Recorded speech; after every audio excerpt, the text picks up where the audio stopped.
Hello students, welcome to PVR study. बच्चों, जैसा कि आपको पता है कि इस समय आपकी क्लास 9th की एनसीईआरटी मैथमेटिक्स चल रही और आप पढ़ रहे हैं क्वाड्रेटरल यानी कि चतुर्भुज चैप्टर नंबर 8। आज ही आपका लास्ट सवाल है 8.1 का, कल से 8.2 पढ़ेंगे। सवाल बहुत ही प्यार से देखो, ध्यान से देखो।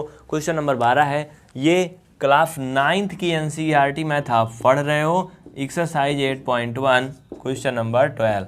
चलिए ध्यान दीजिए। कह रहा कि एबीसीडी एक समलंब है। समलंब का मतलब आप लोग जानते हो क्या होता है? कमेंट करके बता देना। ट्रेपेजियम होता है ना भैया, चलो बताना, ठीक है। आगे क्या कहता है कि एबीसीडी एक समलंब है। उसके बाद आपसे पूछ रहा है, पूछ तो बाद मेरा पहले बता रहा है। कह रहा है ये एक समलंब है जिसमें एबीसीडी के समांतर है, एबीसीडी के पैरेलल है। यानी इसको आगे बढ़ाते जाओ, इसको भी आगे बढ़ाते जाओ, पीछे कभी एक दूसरे पे क्रॉस नहीं करेंगी। एडी बीसी के बराबर है, एडी बीसी दोनों क्या है? इक्वल हैं। तो कह रहा दर्शाइए, मीन्स सिद्ध कीजिए या प्रूफ कीजिए एंगल ए एंगल बी के बराबर है। इसको हमें क्या करना है? सिद्ध करना है। यानी ये वाला कोण जो है ये कोण के बराबर है। कोण सी कोण डी के बराबर है, ये एंगल इसके बराबर है। ये प्रूफ करना है। कहने का मतलब ये सही है, सिर्फ हमें सिद्ध करके दिखाना है। त्रिभुज ए बी सी सर्वांगसम है बी ए डी की। ए बी सी सर्वांगसम है बी ए डी के, यानी ए बी सी ये बी ए डी के सर्वांगसम है। लेकिन अभी ये कुछ बना कम है चित्र में, इसलिए अभी आपको समझ में कम आएगा। पहले मतलब समझो। सवाल दिया, इसमें नीचे संकेत लिखा है, आप देखो तो हिंट्स दिया बच्चा। हिंट्स में कह रहा है ए बी को बढ़ाइए और सी से होकर डी ए के समांतर एक रेखा खींचिए। ए बी को बढ़ाइए मतलब इसको ऐसे आगे बढ़ा दो, और सी से होकर डी ए के समांतर, डी ए मतलब ये रेखा, ये एकदम सीधा होनी चाहिए, मैंने थोड़ा टेढ़ा मेढ़ा खींचा है, ठीक है। इसके समांतर यानी कि ऐसे एक रेखा खींचना है। ओके, ये क्या है? रचना हो गई, कंस्ट्रक्शन हो गया। ये करने को इसमें बोल रहा था, आपके उसमें क्वेश्चन में अगर पढ़ो तो दिया गया था। खींचा। कह रहा कि बढ़ी हुई भुजा ए बी को ई पर प्रतिच्छेदित करती है, यानी जो कटता वहाँ पे ई है, ठीक है। अब इतनी बात बन गई। अब चलो देखो, अब आपको बातें समझ में आएंगी, क्योंकि इसमें अब एक ट्रायंगल और भी बन जाएगा, फिर आपके लिए थोड़ा इजी हो जाएगा। अब चलिए सुनिए। ए बी सी को सर्वांगसम सिद्ध करना है बी ए डी के। ए बी सी मतलब तुम लोग जानते हो कि नहीं? अरे इसमें यार ले लो ए बी सी, ये जो त्रिभुज है, ठीक है। इसमें और भी कोई कंस्ट्रक्शन होंगे क्या? आप लोग कमेंट करके जल्दी से बता दो मुझे, फिर उसके बाद हम लोग आगे बढ़ते हैं। चलो जल्दी करो भाई। ये क्वेश्चन नंबर थोड़ा सा इधर उधर हो रहा है, उड़ रहा है, चलो ठीक है। ओके, अब देखो हम पहले क्वेश्चन पे चलते हैं। पहले हमें एंगल ए को एंगल बी के साथ इसको दिखाना है कि बराबर है। तो चलिए लिखिए फर्स्ट नंबर। चलो जल्दी करो भाई। फर्स्ट नंबर इसमें का है, सॉल्यूशन इसका स्टार्ट होगा यहाँ कहीं से। ये थोड़ा आगे तो बढ़ा है, लेकिन इसको ज़्यादा मत बढ़ाओ, यहीं तक रहने दो। चलो हाँ, अब लिखो आप लोग। पहला एंगल ए इक्वल क्या करना है? एंगल बी, ये हमें प्रूव करना है। चलो भाई जल्दी से कर लो, इतना ये क्वेश्चन दिया गया है। अब अगर आप ध्यान दो तो ए डी बी सी के बराबर है, ये दिया गया है। कौन? ए डी, डी कहाँ है? ये बी सी के बराबर है। A D equal B C लिखो, दिया है, ये क्वेश्चन में दिया है, गिवन है। ओके, और इसमें ए डी सी ई के भी बराबर है। ए डी सी ई के भी बराबर है। देखो बच्चा बराबर ये क्यों है? देखो अगर तुम ध्यान दो, बहुत ही प्यार से अगर इनको समझो तो तुम्हें समझ में आएगा कि कंस्ट्रक्शन के माध्यम से इसमें जो कहा गया, इसके समांतर रेखा अगर खींचना है, इसी के समांतर खींचा है तो बराबर होगी। लिखो ए डी बराबर C E by construction, by construction Hindi medium वाले लिख लेंगे रचना से, हिंदी मीडियम वाले लिख लेंगे रचना से, ठीक है। ये तो चीज़ें बराबर हो गई। ए डी ये पहला नंबर बी सी के बराबर है, दिया है, और ये बी के बराबर क्या हो गई? कंस्ट्रक्शन से, यानी ये सभी क्या है? बराबर है आपस में। इन पे एक लाइन मैंने खींच दिया सिंगल। अब इतना तुमको मिल गया। अब देखो बी सी सी के बराबर हो जाएगा भाई, सिंपल है। अगर ए डी दोनों में देखो पक्ष बराबर है ना, बराबर ना, इसमें देखो ए डी इसमें भी है, तो बी सी को सी के बराबर कर सकते हो। लिखो बी सी बराबर सी ई।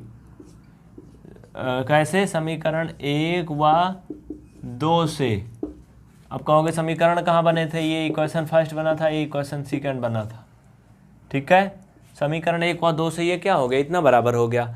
अभी हमें करना क्या था, एंगल ए को एंगल बी के बराबर दिखाना है, कोण ए कोण बी के क्या करना बच्चा, बराबर दिखाना है। अब तुम इसमें एक काम कर सकते हो, एंगल देखो बी सी कहाँ है, ये है ना, बी सी बराबर है किसके, सी ई के, सी और ई ये ना।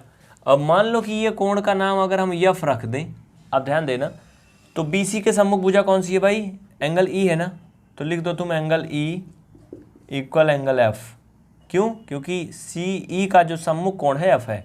ऐसा मैंने क्यों किया, क्योंकि आपने परिमेय पढ़ा होगा कि किसी भी त्रिभुज में जो सम्मुख भुजाएं होती हैं उनके सम्मुख कोण आपस में क्या होते हैं, बराबर होते हैं, ठीक है। सॉरी सम्मुख नहीं, बराबर भुजाओं के सम्मुख कोण बराबर होते हैं, बराबर भुजाओं के सम्मुख कोण बराबर होते हैं। तो बी सी ये सी ई के बराबर थी, इसलिए इनके जो अपोजिट एंगल थे वो इक्वल हो गए। लिखो, हाँ रिजल्ट लिखो, बराबर भुजा के सम्मुख कोण, बराबर भुजा के सम्मुख कोण, इंग्लिश मीडियम वाले लिखेंगे opposite angle of equal side, opposite angle of equal side. इतना हो गया, यानी हमने कोण ई को कोण एफ के बराबर दिखा दिया। अब इसमें कोई बहुत बड़ा लफड़ा नहीं है। अब तुम इसमें एक काम कर सकते हो, एंगल ए को एंगल ई के बराबर कर सकते हो, जोड़ के 180। कौन, एंगल ए ये और एंगल ई ये, देखो दोनों एक एक कोने पे है ना, एक एक छोर पे, और एक ही लाइन पे बने हैं, तो हम इसको लिख सकते हैं angle A plus angle E equal 180। इसमें तो कोई लफड़ा नहीं ना। ये क्या है, को इंटीरियर एंगल है, क्या है ये, को इंटीरियर एंगल, इंटीरियर एंगल। कुछ बच्चे इसका हिंदी पूछ रहे होंगे तो मैं उनको भी बता दूंगा, टेंशन नहीं लेना। आप लोग बस लिखते चलो बच्चे, बीच में क्लास नहीं छोड़ना, पूरा क्लास देखना। मैं अभी फिर से बता रहा हूँ, पूरा देखना। देखो आपने सुना होगा सह आंतरिक कोण, है ना, इंटीरियर मतलब होता है आंतरिक, को मतलब हो जाएगा सह, ठीक है। तो ये क्या है, सह आंतरिक कोण है, इनका योगफल हमेशा 180 अंश होता है। एंगल ए और एंगल ई ये दोनों सह आंतरिक कोण है, इनका योग कितना होगा, 180 डिग्री होगा। जल्दी फिर लिख लो इतना, उसके बाद आगे बढ़ते हैं। इसमें तुम एक काम कर सकते हो, एंगल बी और एंगल एफ को ऐड कर सकते हो। एंगल बी मतलब ये एंगल पूरा पूरा, और एंगल एफ, ठीक है, जो इधर को कोण बन रहा है इस त्रिभुज में, इधर को, ये दोनों को जोड़ सकते हो तुम। तो लिख सकते हो angle B plus angle F equal 180। अब कहोगे ये कैसे हो गया, एंगल बी कैसे जुड़ गया एंगल एफ में, क्योंकि जो रेखा है ए ई ये पूरी सीधे रेखा है, इस पे ही दोनों कोण बने हैं बी और एफ वाला। तो ये क्या हो जाएंगे बच्चा, ये लीनियर पेयर होंगे। क्या होंगे, लीनियर पेयर, मतलब कि रैखिक समीकरण हो जाएंगे, ठीक है। इतना समझ में आया। अब तुम एक काम कर सकते हो, इन समीकरणों के नाम लिख दो, जैसे कि मैंने ऊपर 1 2 लिखा था, हाँ, तो इनके नाम चलो मान लो मैंने 3 और 4 लिख दिए। अब तुम यहाँ पे ध्यान से देखना भाई, समीकरण अगर 3 और 4 दोनों से देखो तो यहाँ पर इधर 180 है, इधर भी क्या है 180 है, यानी ए ई दोनों को जोड़ के बी और एफ के बराबर हम कर सकते हैं, है ना बच्चा, कर सकते हैं ना, कर सकते हैं ना। तो लिखो इसमें कुछ बराबर भी है क्या, इसमें तो हमें नहीं लगता कुछ बराबर है बराबर क्या दोनों में।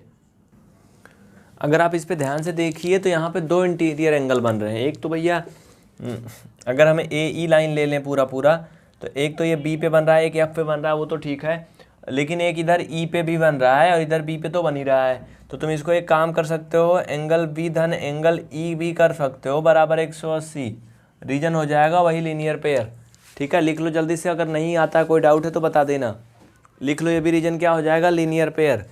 तो बच्चा ये आपके इक्वेशन नंबर कौन कौन से हो जाएंगे भाई, मान लो 4 हो गया था तो ये 5 हो गया। अब अगर हम कहें कि 3 4 5 को ले लें तो इसमें कुछ नहीं बनने वाला है, लेकिन हाँ अगर हम देखें तो 4 और 5 में काफ़ी समानता है। तो अगर हम एंगल को 4 और 5 से करेंगे तो हमें मिलेगा एंगल बी धन एंगल कौन सा मिलेगा बच्चा, सोच सोच के बताओ यार, मुझे बड़ा कन्फ्यूजन हो रहा है। हाँ इसमें ए तो है नहीं, बराबर कर दो ए ई को, यानी इक्वेशन 3 और 5 को बराबर कर दो, है ना, क्योंकि हमें ए को बी के बराबर दिखाना है ना, एंगल ए को बी के बराबर। तो अगर इनका दायां साइड सब में 180 है देखो, तो तुम एक काम कर सकते हो, एंगल ए धन एंगल ई इक्वल ये बराबर हो जाएगा 5 वाला एंगल बी धन एंगल ई।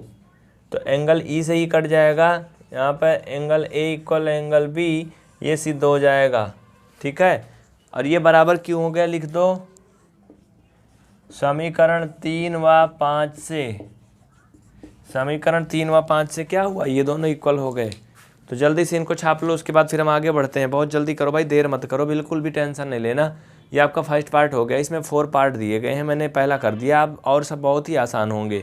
जल्दी से आप सभी लिख लो या फिर स्क्रीनशॉट ले लो। कहीं नहीं समझ में आए तो आप पूछ सकते हो, लेकिन उसके लिए आपको जितनी भी क्लास चल चुकी है उनको ज़रूर देखना होगा, तभी समझ में आएगा। कमेंट करिए ज़्यादा से ज़्यादा, वीडियो में हम आपको सब बताएंगे। इसका सेकंड पार्ट ध्यान दीजिए, कह रहा कौन सी कोण डी के बराबर है, इसको प्रूव करिए। एंगल सी को एंगल डी के बराबर प्रूव करना है। ये एंगल डी है, एंगल सी है, इन दोनों को बराबर प्रूव करना है। बहुत ही आसान है, वेरी सिंपल सा है।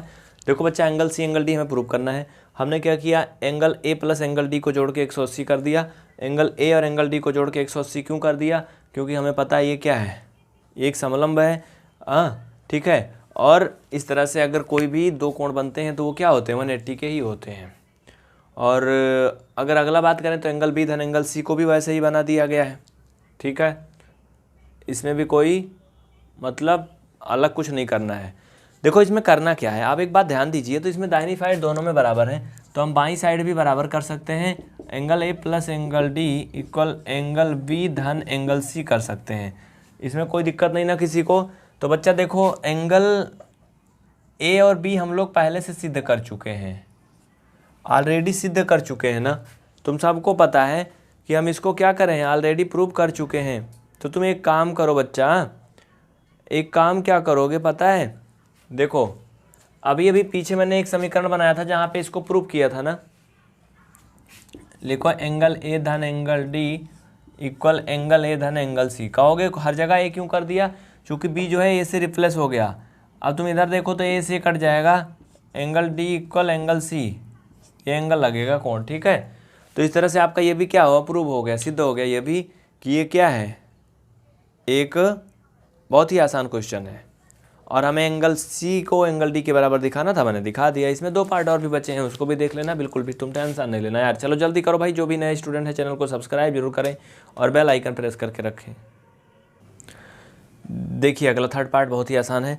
इसमें क्या कह रहा है बच्चा, कह रहा है कि ए बी सी को बी ए डी की कांग्रुएंस करना है। एक तो ऐसे आ रहा है ए बी सी और एक बी ए डी, यानी इसमें अगर हम ध्यान दें तो ए बी कॉमन है किसके, ए बी बराबर है बी ए के। रीजन लिख लो, कॉमन है, क्या है, कॉमन है।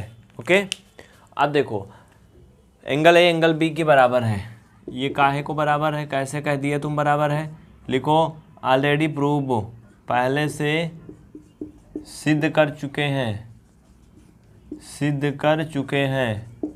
अभी अभी यही तो प्रूव कर रहे थे ना भाई। तो ये हो गए तुम्हारे 2 बराबर हो गए। अब इसमें एक काम और है, B A D B C के बराबर है, ए डी ये बी सी के बराबर है, इसमें कोई बड़ी बात नहीं है। लिख लो, क्या लिखोगे, जल्दी लिखो फटाफट। ये दिया है, ये चतुर्भुज में दिया है, इसमें कुछ करना नहीं है। ठीक है, अब क्या कर सकते हो तुम, अब लिख दो त्रिभुज A B C congruence to D A B.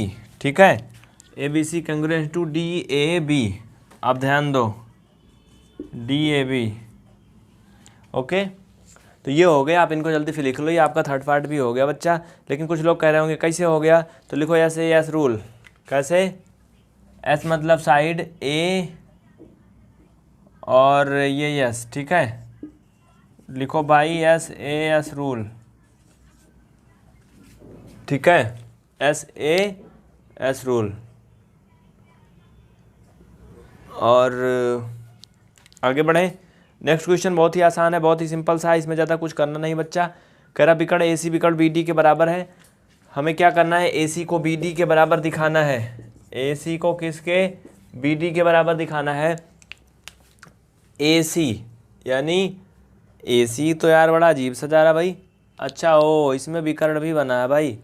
हाँ देखो ध्यान दो बच्चा, AC को BD के बराबर करना है, यानी इस पे एक विकर्ण भी है, ये BD के बराबर दिखाना है। ये इन चीज़ों को तो मैंने खींचा नहीं था, अब चलो मैंने फिर से खींच लिया। कह रहा है AC को BD के बराबर दिखाना है, तो भैया लिख दो ना AC जो है वो BD के बराबर है। क्यों है? क्योंकि इधर का ट्राइंगल मैंने हर जगह का क्या किया, उसको प्रूव किया है। तो लिखो बाई CPCT मतलब होता है करस्पॉन्डिंग पार्ट ऑफ ट्राइंगल। ये चीज़ अगर आपने देखा है तो आप अच्छे से समझ गए होंगे। तो आपको ये क्वेश्चन कैसे लगा? आज की क्लास यहीं पे खत्म होती है। अगर आपके मन में कोई सवाल है तो आप कमेंट करके बताइए। फिर से अगली वीडियो में हम मिलेंगे अगली एक्सरसाइज 8.2 में। आज का ये एक्सरसाइज भी खत्म हो गया, कुछ ही क्वेश्चन बचे हैं, जल्दी से खत्म हो जाएगा। आप सभी रेगुलर देखें और अपने साथियों को भी शेयर करें। बहुत बहुत धन्यवाद। पूरा वीडियो देखने के लिए आपको दिल से धन्यवाद। इस वीडियो को अपने दोस्तों में भी शेयर करो जिससे कि सभी पढ़ सकें। ठीक है।